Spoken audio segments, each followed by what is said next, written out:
این مرحله زیاده از 1000 ساله تاریخ خلق تاجیک، مبارزه قهرمانانه سغدیان و باختریان با سروری اسپیتامین، عاقبت استیلای مقدونی ها، دولتداری سلفکیان، دولت یونان و باختر، امپریای بزرگ کوشانیان، تاریخ سیاسی، اداره‌کنی، اقتصادیات و اجتماعیات و فرهنگ پیشرفت اجداد را به طور مفصل تصویر می نماید. حالا در دست من نسخه خیلی زیبای کتاب تاجیکان، یعنی تهیه خیلی خوبی خلاصه های کتاب تاجیکان حاضر است. این هم از نگاه وقت یعنی صرفه می شود و هم از نگاه معنی،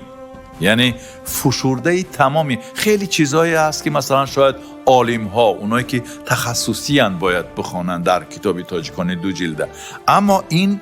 فشرده معنی و همه چیزی که ضرور است برای یک آدمی که اصلا با تاریخ سر و کار نداره و مثل یک سیاح تاریخ داخل این کتاب وارد میشیم. این کتاب حالا ما اودیویی داریم و به همین زودی این به دست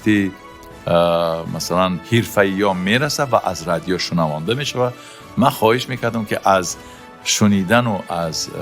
مثلا گوش کردن شما حتما لذت خواهید برد و وقت شما صرف خواهد شد. این ثبت برباد نمیروه و آدمای درکاری اینو میگیرن، در خزینه طلایی یوتیوب کمیته رادیو و تلویزیون میمانن و این دسترس میشه و هر گاهی که بخواین شما از این استفاده میبرید. و من خیال میکنم که هر کسی که اقدام گرفته است این کاره مبارکش، دست در نکنه، سلامت باشین و برای مردم خیلی خیال میکنم که کمک خوب میشه.